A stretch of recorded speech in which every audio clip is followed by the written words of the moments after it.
Jadi fakulu minha wa atimul qani'ah. Jadi yang berkecukupan juga yang mau ya kasih saja kalau mereka mau.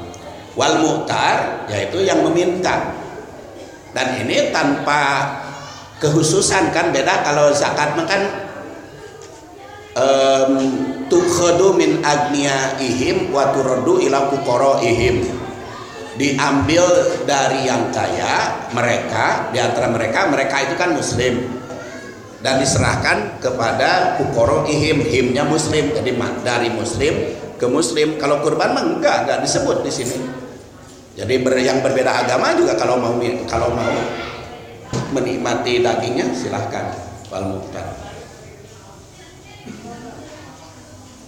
Jadi jelas berdasar ayat ini fungsi kurban fakulu minha wa atimul qani'ah wal muqtar. Dan di dalam hadis dengan ayat atau hadis dengan ayat bisa kita ambil kesimpulan. Pertama, daging kurban itu konsumsi di tempat penyembelihan. Konsumsi baik yang berkurban ataupun yang hadir ketika menyembelihnya, sebagaimana ditegaskan kulu. Kenapa kulu? Karena di situ dikatakan faida wajabat junubuha.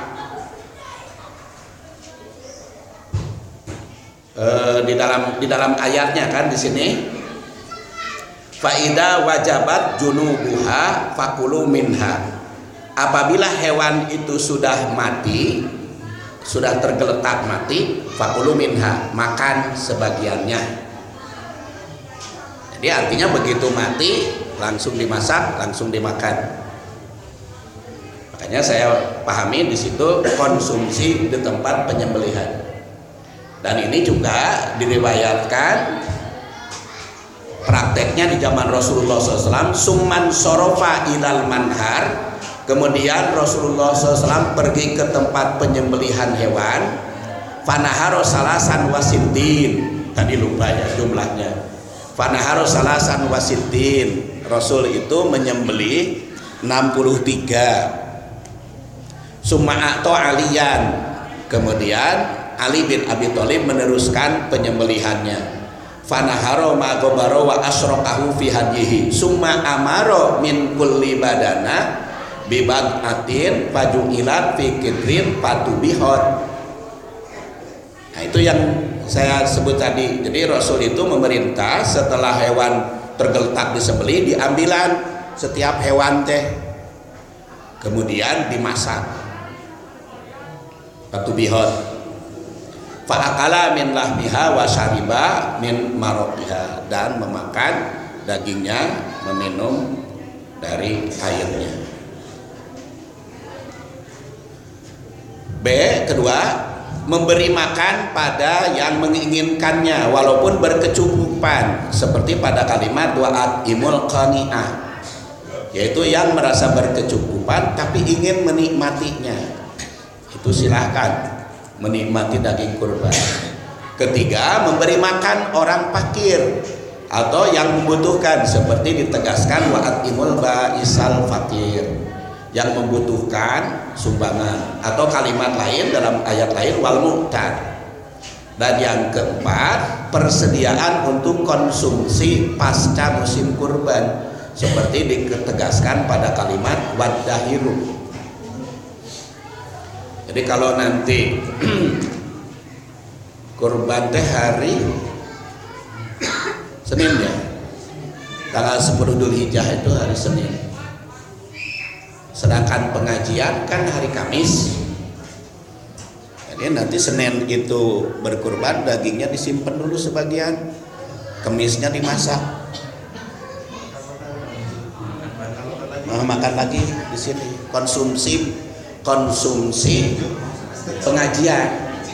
Nanti kan Ahad berikutnya kan pengajian juga. Nah, gitu. Konsumsi lagi. Wadahiru.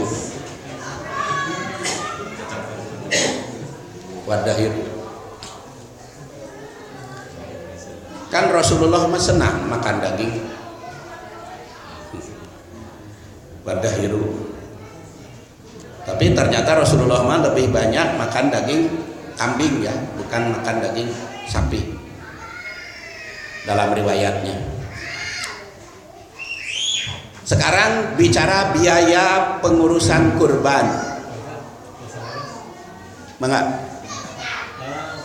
Kalau untuk kurban yang sifatnya nadar, Nadar. ya, kalau misalkan saya sembuh dari sakit, saya akan berkurban. Apakah mustahiknya sama tidak dengan kurban yang biasa? Kalau di dalam hadis dan ayat ini tidak ditemukan perbedaan. Tidak ditemukan perbedaan antara kurban nadar atau kan kurban tidak nadar. Kalau nadar mah tergantung nadarnya kan. Kecuali kalau nadarnya begini, kalau saya sembuh sakit saya akan berkurban dan tidak akan makan dagingnya. Nah maka tidak boleh. Nadarnya tidak akan makan daging. Tapi kalau nadarnya begini mah, kalau saya sembuh sakit maka saya akan kurban dan saya akan makan dagingnya. Karena sekarang sembuh sakit yang dulunya kolesterol tinggi, tahu-tahu sembuh, nadar saya akan makan daging. Maka wajib makan daging. Jadi saya sampai sekarang tidak menemukan perbedaan mustahik kurban yang nadar maupun yang bukan nadar, kecuali nadarnya tidak akan makan. Kalau nadarnya akan makan mah kan pak man nadaro binadrin pal yufi nadaro. Barang siapa yang nadar dengan suatu nadar, maka hendaklah memenuhi nadarnya. Jadi sesuai dengan yang dinadarkan.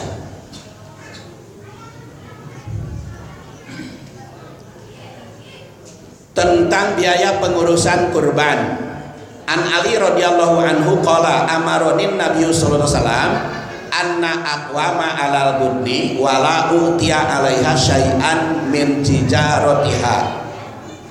Saya diperintah oleh Nabi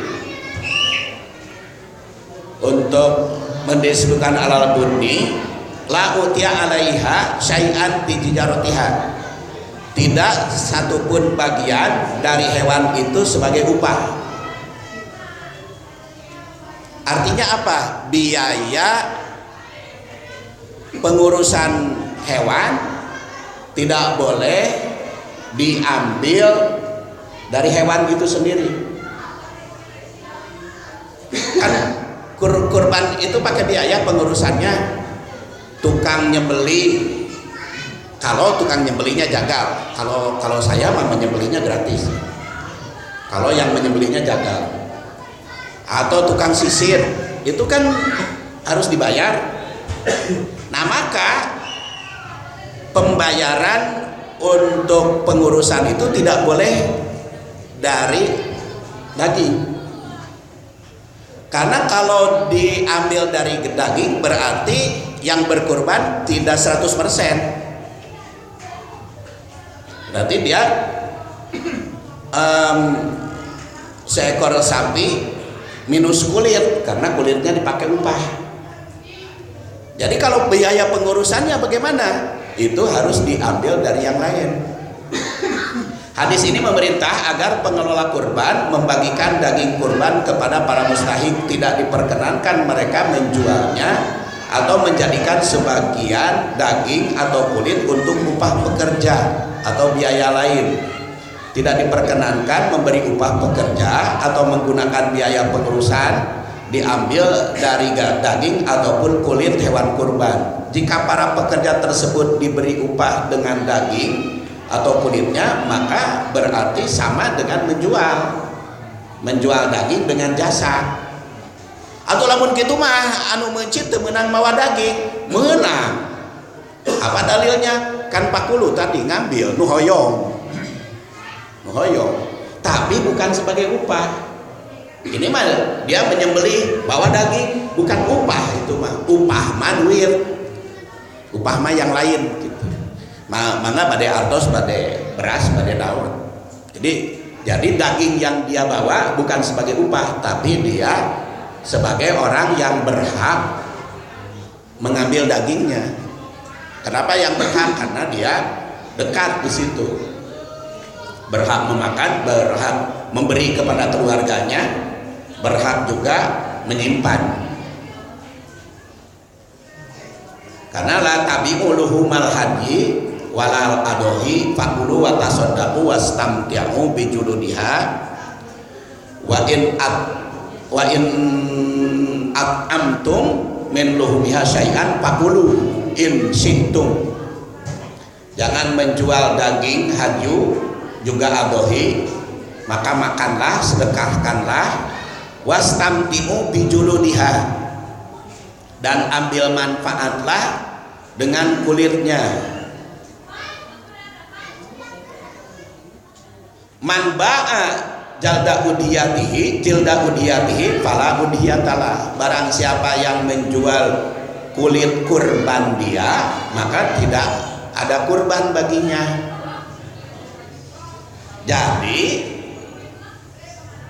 Jadi berdasar hadis ini, orang yang berkurban tidak boleh menjual apapun dari unsur kurbannya itu. Orang yang berkurban. Mengapa saya katakan orang yang berkurban?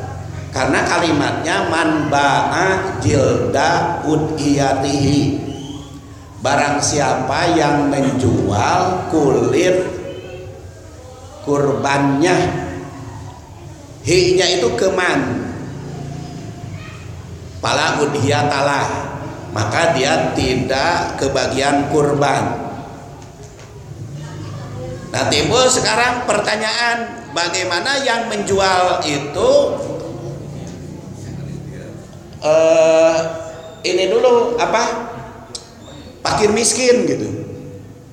Fakir miskin menerima daging kurban kan di mana-mana tah, di Eropa, di masjid non, di dieu jadi albir, di Baitur Rahim, di Al Muhajirin, di Umbanu ngumpul lah satumpuk, besoknya dijual. Boleh enggak? Boleh, karena man ba'a udiyatahu min udiyati jilda udiyatihi, tidak boleh teh nu berkurban. Jadi kalau yang menerima hewan mah mau dijual mau dimakan kan nggak masalah. Nah, sekarang bagaimana panitia yang menjual? Disitulah yang menimbulkan persoalan. Itu mah sudah lama di berbagai panitia.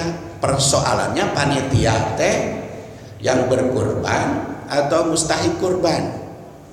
Kedua, ada yang berpendapat panitia itu adalah personal yang mewakili berkurban, mudohi.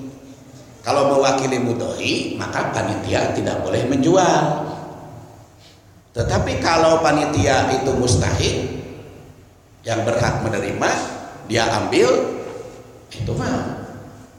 Karena yang dilarang man ba'a jilda udiyatihi. Makanya ada panitia berpendapat yang dijualkan ini kulit, sedangkan kulit itu di dalam hadisnya wastamti'u bijuludiha, manfaatkan kulit itu. Manfaat kulit teh kumaha? Kulit dimakan mana? Kalau dimakan, bagaimana kalau tidak dimakan? Ya dimanfaatkan. Untuk jaket, untuk bedung di kampung.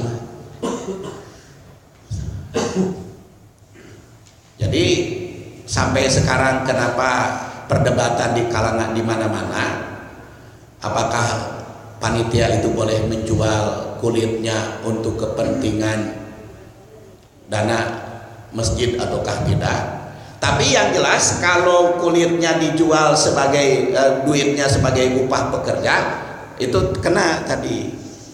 Jadi ya teman, jangan dari kulit upah pekerja mah, harus dari dana mudohi. Jadi kalau kita panitia teh menerima titipan hewan kurban plus biaya pengelolaannya, itu mah harus. Sebab kalau tidak dimintai biaya pengelolaan, lalu pengelolaannya duit dari mana? Diambil dari kas masjid, berarti kas masjid digunakan untuk orang kaya atuh. Berarti kan kas masjid duitnya digunakan untuk menyumbang orang kaya. Menyumbang orang kaya yang berkurban, yaitu mangmayarkeun pekerja. Kurang tepat. Makanya menurut saya, berdasar ahli tadi, tidak mengambil upah dari daging, berarti ada upah dari luar. Oleh karena itu, setiap mudhohi harus menyerahkan dana operasional supaya kurbannya utuh, tidak dipakai upah. Jadi kulit dijual untuk oleh mustahik, ya untuk dibagi-bagi juga, dibagi-bagikannya kemana terserah. Tapi yang menjualnya tidak boleh yang berkurban, karena persoalannya panitia itu mewakili yang berkurban. Jadi persoalan di kalangan masyarakat, di kalangan ulama berdebat, sampai sekarang juga masih diperdebatkan. Jadi kalau di sini berbeda paham antara yang mengharamkan panitia menjual dan yang membolehkan, untuk para saya dalil-dalilnya punya gitu masing-masing. Kalau menurut saya, ya cuma kumaha we kesimpulan kebijaksanaan. Jadi kalau panitia mau menjual, berarti harus mendudukan panitia sebagai mustahik. Kalau tidak boleh menjual, berarti panitia mudhohi. Karena apa? Man ba'a jilda udhiyatihi fala udhiyatalah. Jadi barang siapa yang menjual kulit kurbannya, jadi saya kurban dengan sapi, maka sapi yang saya korbankan, si kulitnya tidak boleh saya jual. Sekarang saya menerima kulit pemberian dari pihak lain, saya jual kulitnya, tidak termasuk kepada hadis ini, karena bukan menjual udhiyatihi, tapi menjual udhiyah orang lain. Itu pemahaman saya.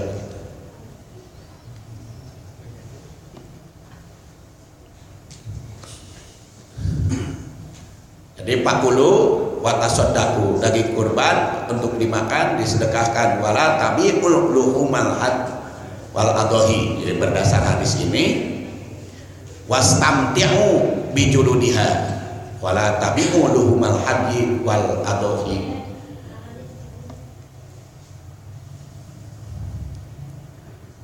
Wastamti'u bijuludiha, kulit hewan kurban mesti dimanfaatkan dan harus bermanfaat.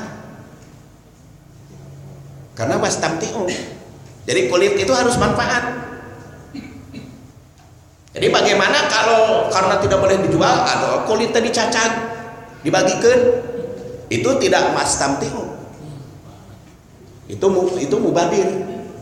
Sedangkan dalam hadis dikatakan kulit harus bermanfaat. Jadi ari daging nama pakulu gitu, ari kulit nama wastamti'u gitu. Bijuludiha harus bermanfaat. Man ba'a jilda udhiyatihi fala udhiyatalah adalah yang kurban, tidak boleh menjual teh. Yang kurban.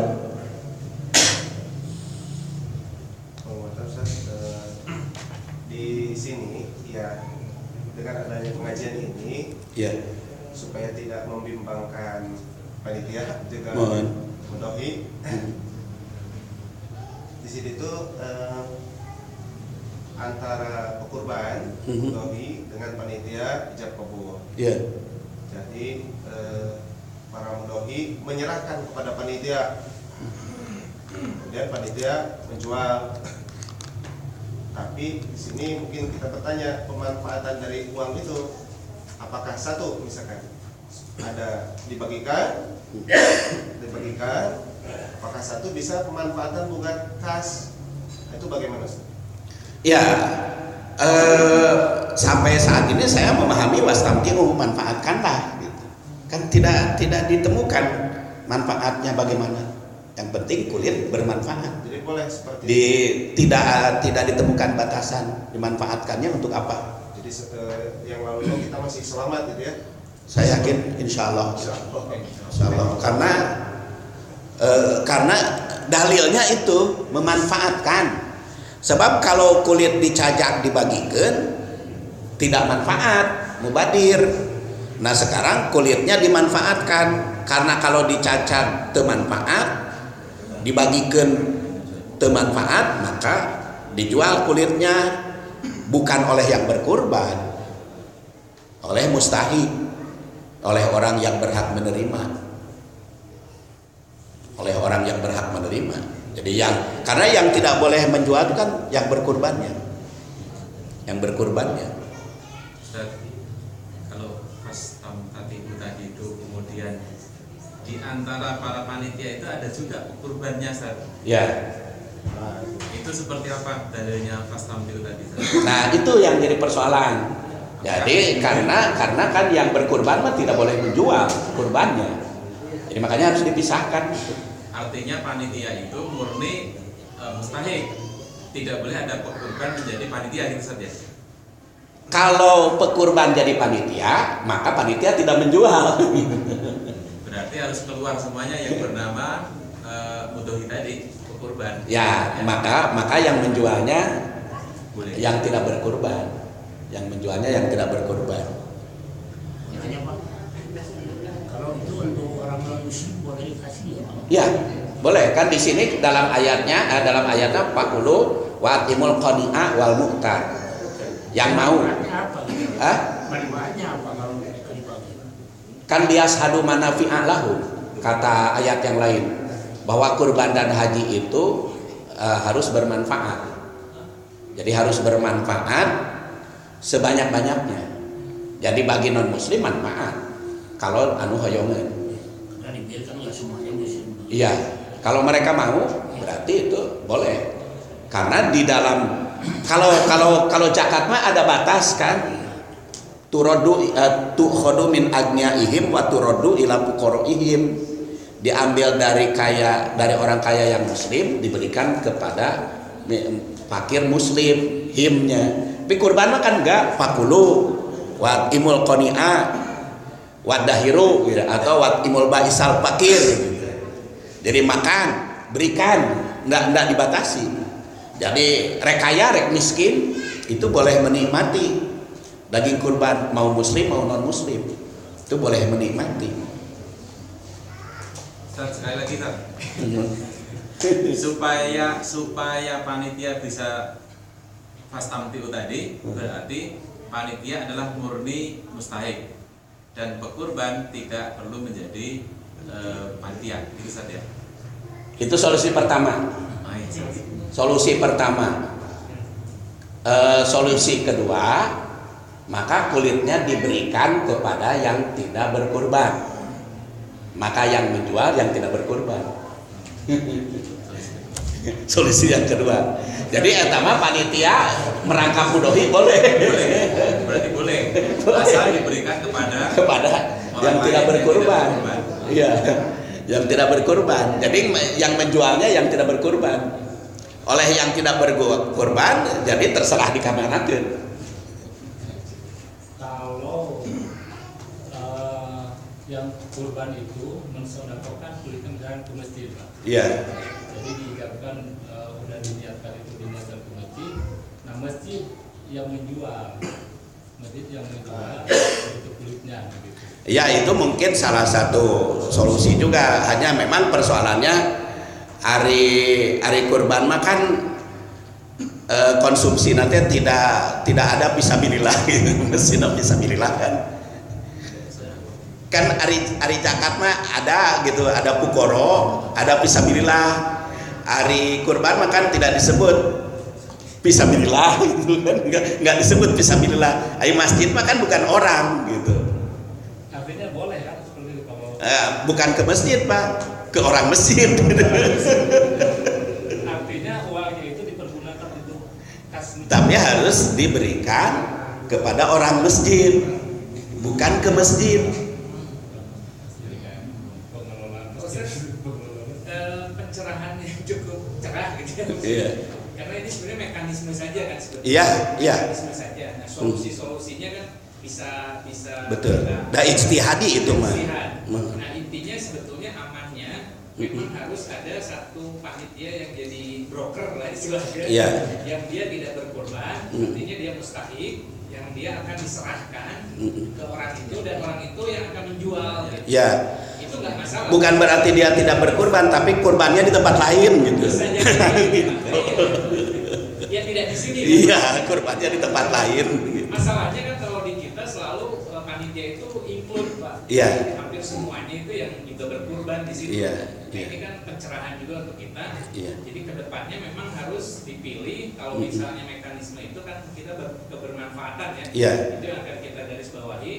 Jadi memang harus ada satu orang nanti Iya. yang diamanahi orang ya, bukan Iya. masjidnya. Bukan lembaga. Nanti Iya. kalau sudah jadi ulama mau dikemasjidkan lagi nggak masalah. Terserah. Iya. Mungkin itu mekanisme yang paling aman. Iya. Karena kan hukum itu begini, jadi hukum itu bukan rekayasa, tapi berbeda akad, berbeda hukum. Akadnya beda, jadi beda hukumnya. Dalam hukum ekonomi kan gitu. Sekarang contohnya ini, Imam As-Syafi'i mengharamkan menaikkan harga karena kredit. Itu Imam Syafi'i kan, karena berdalil man ba'a bai'atain. Barang siapa yang menjatuhkan menjatuhkan barang dua harga, maka itu riba, kata Imam Syafi'i. Maka dijadikan dalil oleh Imam Syafi'i, kalau naikkan harga kredit itu haram, itu riba. Sekarang saya tanya ke pendapat Imam Syafi'i itu, bagaimana kalau menurunkan harga karena tunai? Saya yakin itu boleh. Jadi yang dianggap haram teh, kalau harga tunai 100 juta, harga kredit 150 juta. Sekarang maka dinaikkan. Nah, sekarang bagaimana? Berapa ini mobil harganya? 150 juta kredit. Tapi kalau tunai diskon 50%, jadi 75 juta. Halal kan? Padahal sama-sama kene. Ya nu kredit 150 juta, ya nu tunai 75 juta. Tapi ini jadi halal. Kenapa halal? Halalnya bukan menaikkan harga karena kredit, tapi diskon karena tunai. Jadi yang menjadikan haram itu akad. Yang menjadikan halal juga akad. Bukan harga. Harga mah anger we ya nu tunai 75 juta, anu kredit 150 juta sarua. Tapi bisa halal, bisa haram. Yang haram menurut versi Imam Syafi'i gitu. Yang haram karena dia menaikkan harga akibat nganyuk.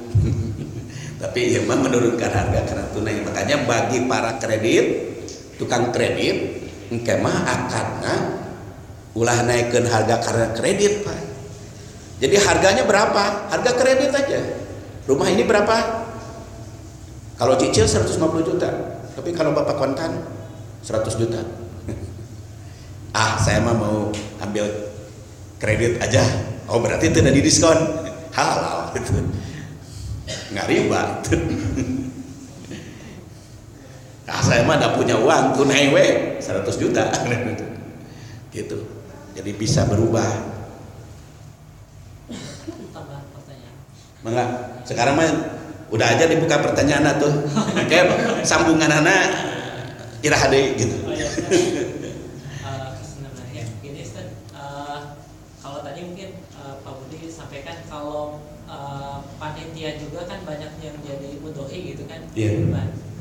Nah kalau misalkan semuanya panitia tidak boleh yang berkurban itu tidak boleh jadi panitia, khawatir panitia jadi sedikit. Makanya ada solusi dari Pak Ari gitu kan, broker gitu kan, nanti untuk menjual ditunjuk orang untuk menjual kulit. Tapi kita sebetulnya harapannya itu kembali ke masjid gitu kan, supaya ada pemanfaatan walaupun itu kan sabilillah gitu kan.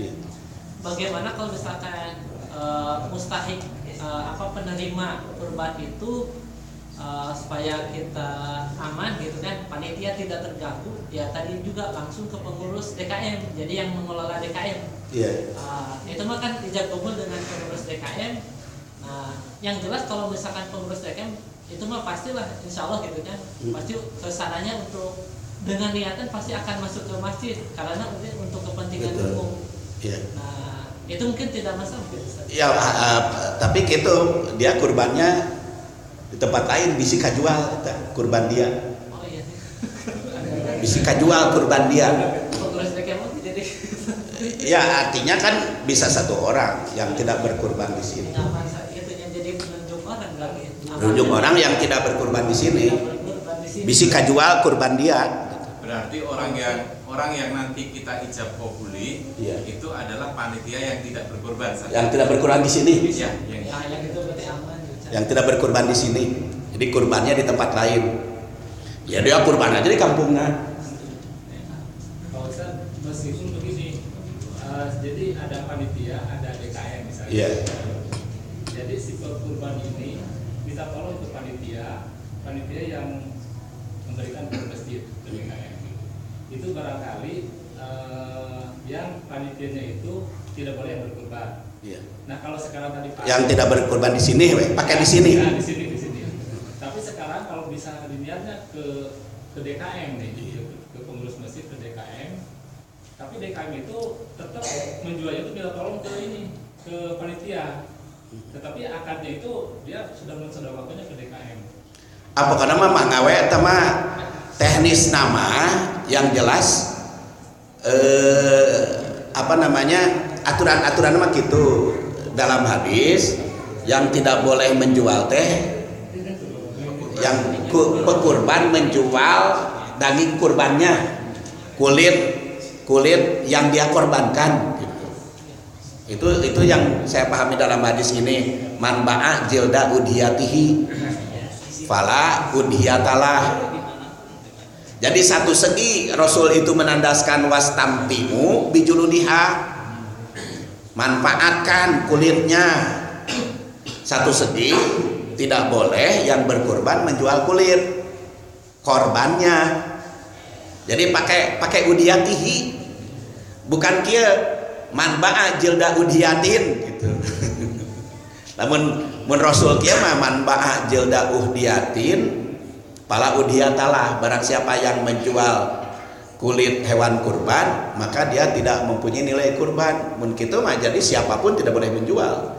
Ari ieu mah man ba'a jilda udhiyatihi, barang siapa yang menjual kulit hewan kurbannya, kurban dia gitu. Jadi kenapa urusan jual beli kulit? Kan eta wastamtiu dalam ayat dalam hadisnya kudu dimanfaatkan dan ini kan perintah itu kan wajib kata kaidah usul fikih. Jadi kalau tidak manfaat kulitnya dosa karena harus bermanfaat.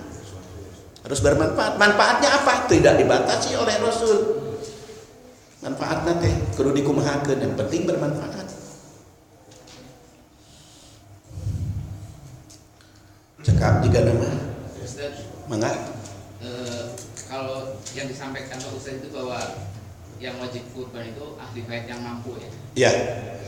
Kan konteksnya ini kalau khususnya mungkin di Bandung banyak kan seperti ini, sekolah-sekolah yang mengadakan kurban dananya itu dari siswa. Ya. Jadi dikategorikan apa itu? Kategorikan kurban atau sedekah?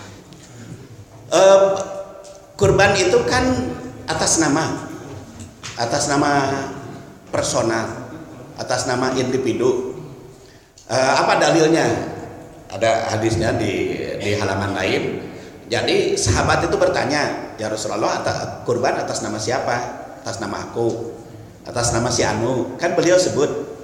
Berarti bagaimana kalau di sekolah kan dananya dikumpulkan dari siswa, sah saya yakin kurban kalau kurbannya atas nama orang. Jadi dananya dikumpulkan dari siswa, lalu kurban atas nama kepala sekolah, atas nama wali kelas, atas nama penjaga sekolah, atas nama OB, atas nama tukang sapu, atas nama servis cleaner, itu harus atas nama. Atau pahalanya, urusan pahala mah urusan Allah kan. Ari urusan pahala mah barang siapa yang menanam Saham itu yang dapat. Cuman cara kurban kan Rasul juga tidak membatasi dananya dari mana kurban itu, kan enggak. Untuk sugan dana kurban harus dari uang sendiri, kan enggak. Mau dari sumbangan, mau dari bati dagang, kumaha lamun dari korupsi. Korupsi mah eta mah dosa korupsina gitu. Dosa korupsina. Jadi bukan kaitan dengan kurban. Jadi makanya solusinya Pak, di sekolah-sekolah tinggal musyawarah dengan anak-anak, sekarang kurban atas nama siapa? Atas nama siapa musyawarah. Kalau perebut pada hayang tinggal tulis we nama anu hayang. Diundi. Karena kurban mah atas nama orang. Ustaz, kalau pertanyaannya dia tidak mau disebut namanya, apakah itu juga akan menjadi daging kurban? Kan kalau kurban mah atas nama orang. Atas nama orang harus ya. Makanya disebut min sya'airillah, ya, kurban itu syiar kan. Jadi mana di dalam ayat yang lain, ayat yang tadi ada, kurban itu termasuk ibadah syiar.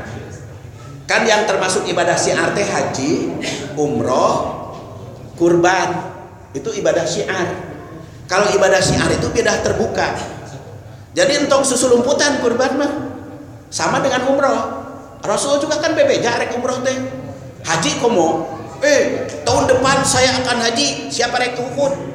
Jadi kalau bapak dan ibu ibadah haji, entong sumput-sumput, terang-terangan. Tahun depan saya mau haji.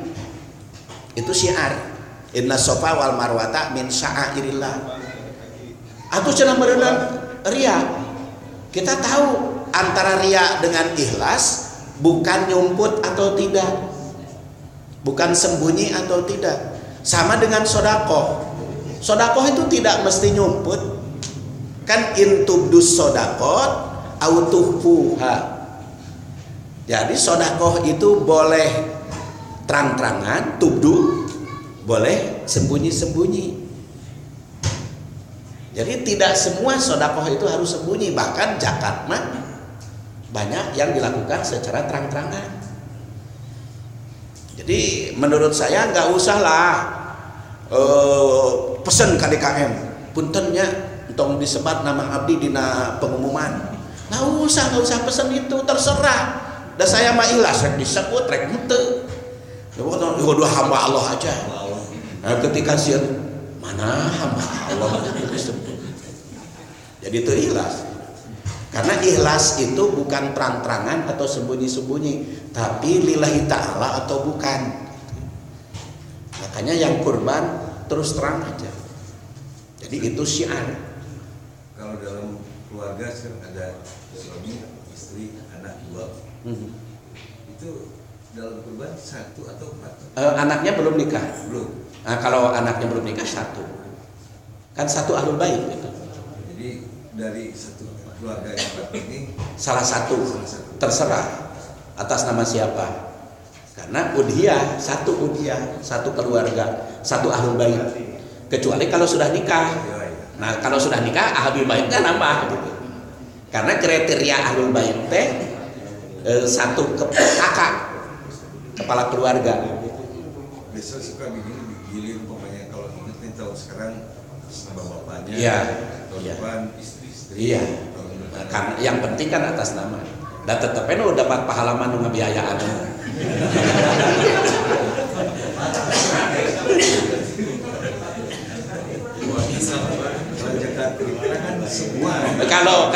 Kalau zakat fitri memang dalil, memang hadisnya begitu. Parodo Rasulullah SAW zakatal fitri ala kulli muslim. Jadi kulli muslim setiap individu.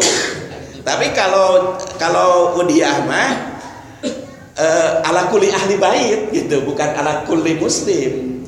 Jadi kurban mah tidak mesti satu orang satu. Makanya saya katakan tadi kalau banyak duit Udah, selain itu untuk infak fisabilillah. Termasuk untuk anak yang masih di bawah umur, Pak Ustaz. Ya, boleh. Iya, atas nama itu, atas nama. Tidak atas nama masih apa saja. Masih bayi gitu. Nah itu mah namanya saja kan. Mengatasnamakan. Ini kurban atas nama si Anu. Gitu. Apakah kurban itu boleh meminta daging dengan